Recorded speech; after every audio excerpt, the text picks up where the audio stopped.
Hey, what's going on, guys? It's Mike from Mud Solutions. Today we're going to be unboxing a Shadow Systems XR920. Talk about some of the characteristics of the gun, things I like, don't like, just coming right out of the box with it. Haven't shot it yet, but we're just going to compare it to my two Glock 19s that I have, and then kind of just go from there. Right, so very first thing we'll do is open this box. So I guess, let me backtrack. So first thing, right? This is exactly how it comes. It comes in this cardboard box, and not a huge fan of that. I like to have it where it comes in a hard plastic box that I can put a lock on it. If I'm gonna be gone for a couple days or something, I like to keep my guns locked up. So the kids don't have access to it, stuff like that. So not a huge fan that it's a cardboard box, but it is what it is, and I have other ways that I can secure this. All right, so we open this up. Funny enough, first thing you have a lock here to use. However, can't do that with a cardboard box. So there's that. All right, we'll take the gun out.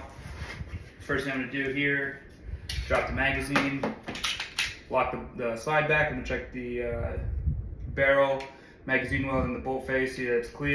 It's cleared. All right, so the gun's safe. We'll keep it locked back just for now. It has this little band on here, Shadow Systems Foundation Series.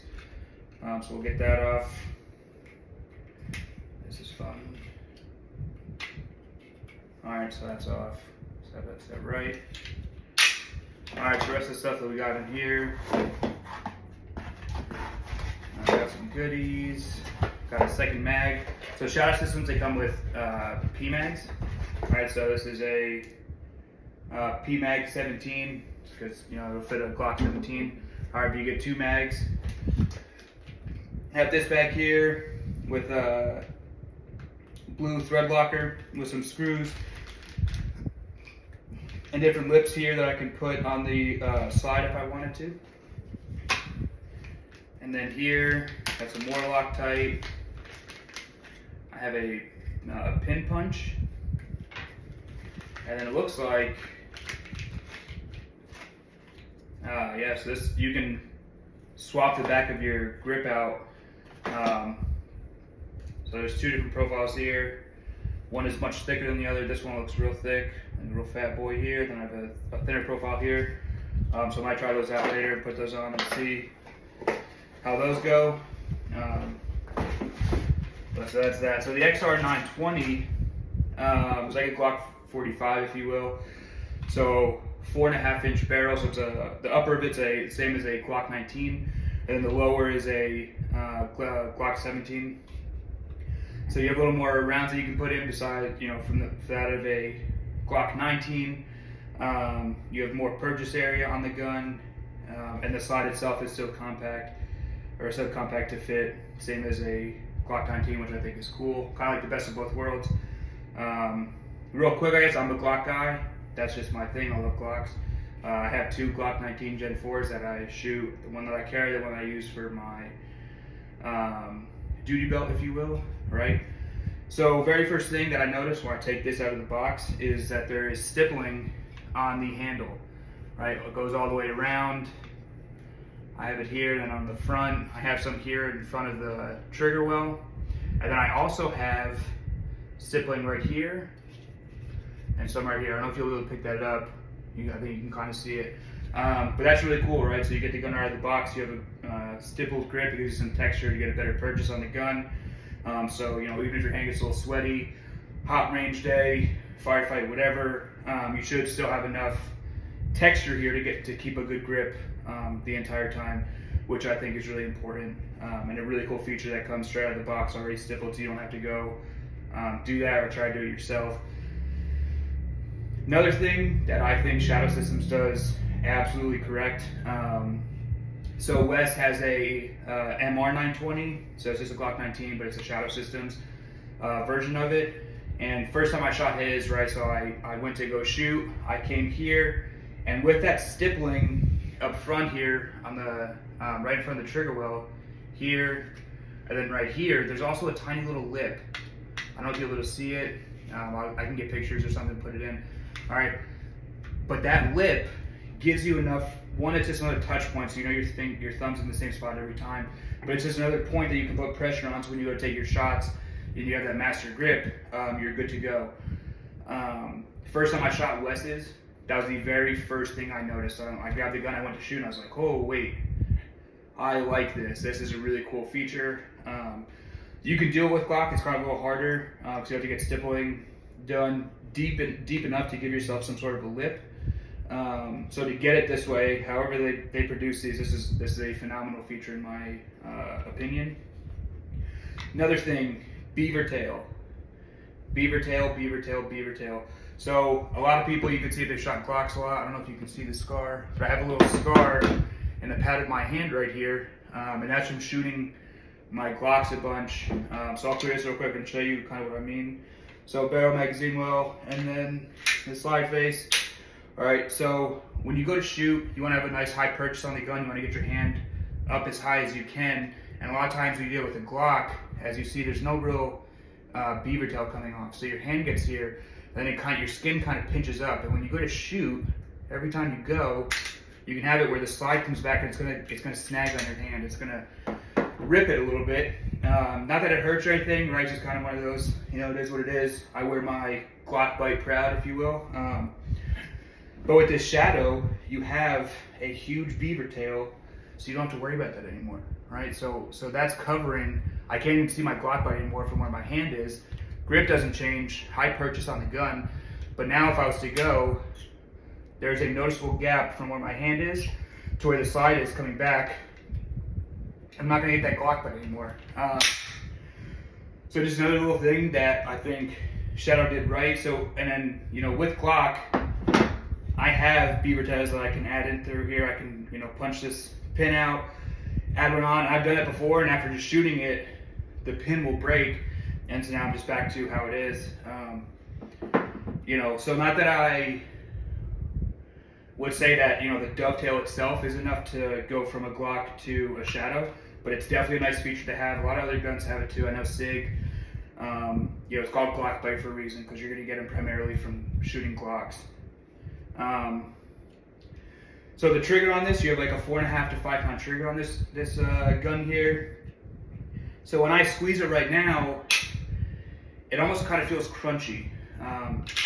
What I mean by crunchy is, so when I squeeze this trigger, right here I'm at the wall, and from here I should be able to squeeze, and it should just be a smooth squeeze all the way to the end to where the gun fires. But what I'm seeing, or I guess what I'm feeling really, is that when I go to squeeze, there's like a crunch almost. And after talking to Wes a little bit, who again, he has his XR920, he shoots it a bunch. He said after about 250 rounds of shooting this, it'll smooth itself out. So it's just one of those things, I get this thing to the range. One, just to shoot it, see how I like it, but two, to smooth that trigger out a little bit. Comparing that to Glock, man, Glock OEM triggers are just not up to par. Not a fan of Glock OEM triggers. I don't really think I've met someone that is. I think Glock has a lot of work to do with those, and that's probably the biggest issue they have. And normally is the first thing I'll do if I get a Glock, is I'll change it out. So like on the Glock I carry, I have a CMC trigger here, and then on my Gucci Glock, if you will, or my duty belt or duty gun, I have an Apex trigger on that as well. For me, I have to be comfortable with the trigger. I have to be able to know exactly where the wall is, and then how much more I need to pull, and I shouldn't feel a crunch. So not a huge fan of that right off the bat, but I'll trust Wes, and I'll go shoot this a bunch, and we'll see how it feels from right now to after about 300 rounds or so, and see if it really does smoothen out at all. Another thing, so I have my two Glock 19s, my Shadow right here. So let's talk about my duty gun for a second here. So I got my barrel, magazine, and then the bolt face. Gun's cleared. So on my duty gun, I say duty gun, I'm not military, it's just a gun I carry on the belt when I go to the range and shoot or go train. Kind of give my battle belt, if you will. But so on this gun I have a magazine well extension, rival arms. And so from that, one, it's just nice because it opens up the magazine well a little bit to get my mag in, especially if I'm trying to go quick or if my adrenaline's rushing. I need to get that second mag in. I need to be able to get smooth. So to have that little bit of extra area to get my magazine in is nice, but it also gives me a little more room for my pinky. And you can see here, my pinky still is not in line with the rest of my fingers. My pinky's up here, and I can't get it. It's just seated a little high because of the magazine well.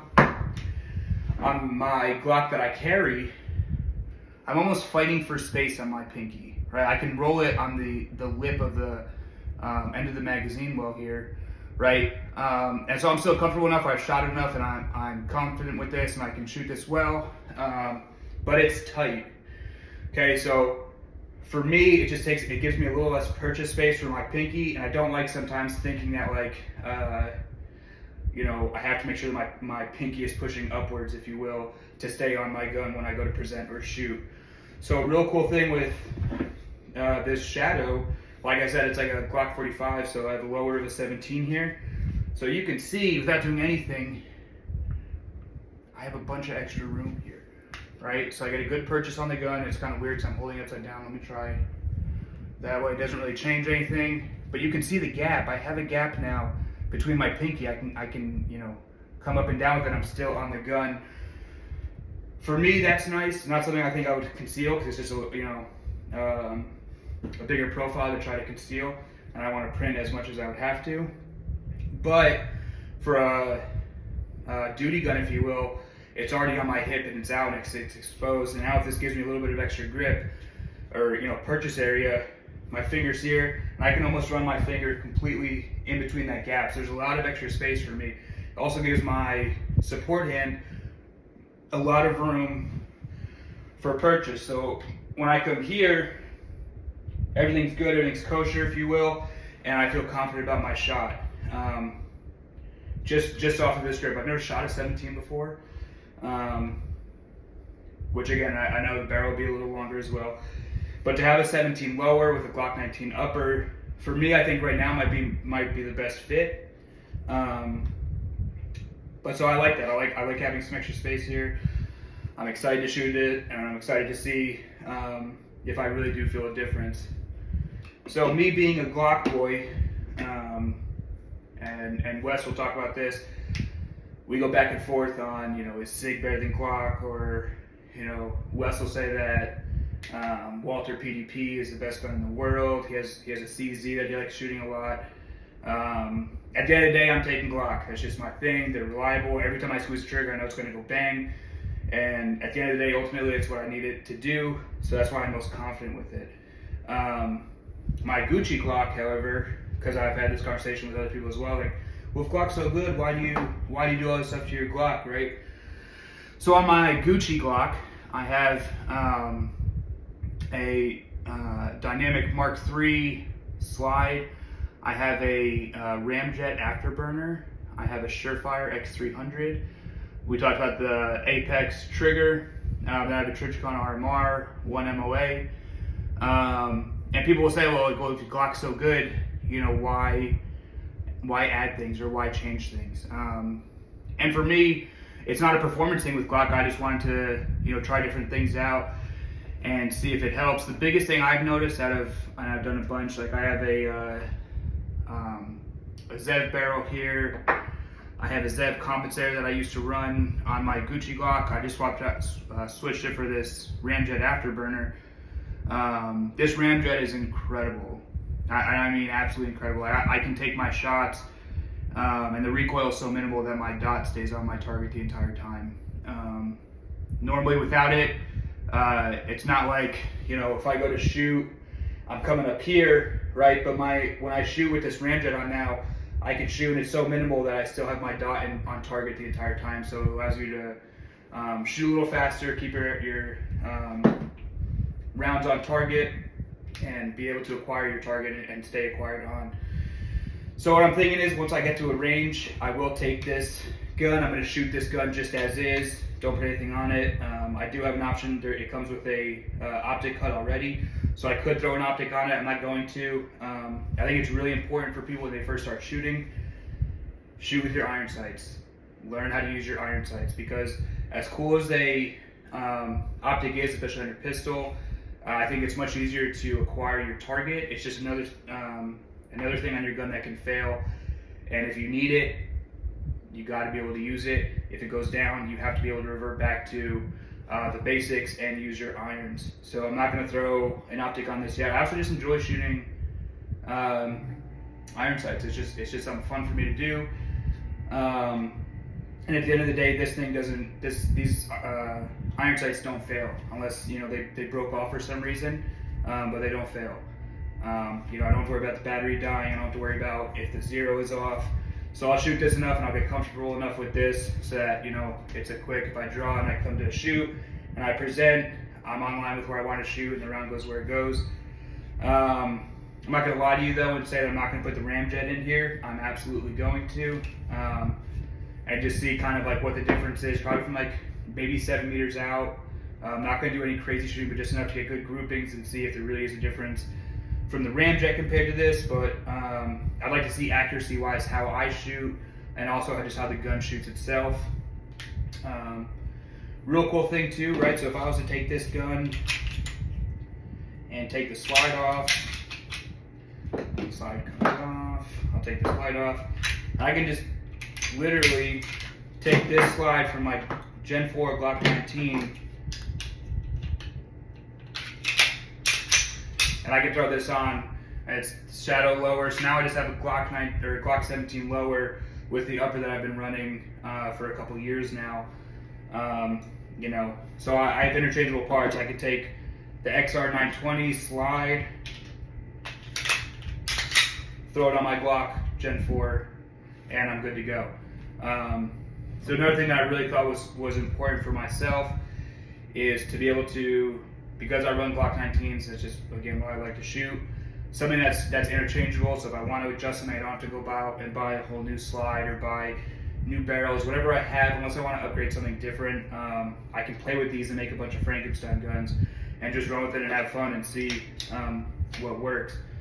Another thing too, because it is a compact Glock 19 upper, I can take this, throw it in my IWB holster with no issue. It fits just fine. Obviously, like I talked about earlier, I don't think I would carry this because of the 17 lower. It's just a little too big for me to conceal. I could, but I don't like to print as much, and I'll show you what I'm talking about with that in a second, if I can just take this off. So if I take this, so this is a GBRS IWB holster to carry. With this though, I have to have a light on here. So I'll throw my X300 light on, and then I'm good. So I put this in, and if I go to carry, it's good and I'm carried. But you can see I'm printing a little bit right here, right? And you can see the lines of my shirt are coming towards it. It's comfortable. I mean, nothing, no issue with that. And I could put on, like, if I had a hoodie or something, I could put that on. I wouldn't print as much. If I wasn't so fat, I wouldn't print as much either. But right now, it's not an overnight switch. So if I wanted, and you can see the difference now, there's not as much print, right? There's still a little bit of print. I can see exactly where my gun is. I'm like looking at it, I know. But there's still a little bit of print, but it's not as noticeable. So just something to keep in mind with that. Also, and again to show you, so it's not that it's just hooking onto the light, I have another GBRS holster. I have some multi-clips on here because I like to wear gym shorts a lot. So with these, I would just unclip these, put it around the loop on my gym shorts. But I can take this, throw it in here. It does fall out, probably because the screws are loose, right? But it's enough that where I can have this in here. If I tighten this, because if anything, this is just loose. But it's showing you again that I can get it in here and it's not going to come out. So that's important for me as well. Just to have the adaptability to this gun. I can run it, and the only thing that again really is changing is the size of the grip. Nothing else. Another cool thing, your 17 mags, they hold 17 rounds. So, you know, if I was to carry, I could have 17 plus 1. With my Glock, I'm carrying 15 plus 1, so I'd have, you know, 2 extra rounds. You know, if you can carry more rounds as long as you're not giving up too much of a print and letting people know that you're carrying. Whole point of concealed carry is that people don't know, so that you don't become a target yourself. That's a whole other topic that we'll get into on another day, right? So now I just got to go buy a whole bunch more Glock 17 mags to run through this gun and work on stuff. I think though, ultimately at the end of the day, this realistically will probably turn into my new duty gun. Just again, the biggest things is I have more purchase space on here, and this thumb whip right here, man, I'm telling you, if you've shot guns, you know what I'm talking about. When you go to grab a gun, doesn't matter what, and I'm here, and yes, I could slip off on the shadow systems, like, you know, just as easily as I slip off here, but it's another touch point, so every time I know, I would feel the texture here if this was that, and I can almost push down a little bit on it just to give myself a little more help with recoil. So it's just a cool feature, man. It's just something really cool. I will say, I don't know if this will pick this up. So I don't know if you hear that clacking or not. You can look and. So I don't like that. I don't like that it does that. When I first opened this up, I actually FaceTimed Wes and I was like, "Hey, your MR920, do you get this clacking? Because that doesn't sound right to me." It almost, in a sense, makes me feel like, you know, either something's off internally, or it's just, it doesn't feel like the best made gun. He showed me his the same thing, so I was kind of like, okay, maybe I'm just overthinking this or whatever. But yeah, besides that, I mean, right now, right out of the box, man, it feels good in your hand. You have enough purchase space to do what you want. And again, like I said, for a duty gun or something, this gives you the best of both worlds, being that it's, you know, in essence a Glock 45. You have a 17 lower, so full size lower, and a subcompact upper, which is, you know, for me, again, running Glocks for so long, that's ideal for me, I think, in the long game. So that's all I got for now, guys. If you have any questions about this gun, put it in the comments. I'll get another video out and I'll go shoot this thing, and we can look at how I shot, how the gun shoots, difference from, you know, stock shadow systems. I'll throw on the ramjet, see how that goes. You know, I'm really excited to shoot this thing. I think it's going to be a lot of fun, and I'll get back to you guys as soon as I do. We can talk about how it went. But until next time, guys, have a good one.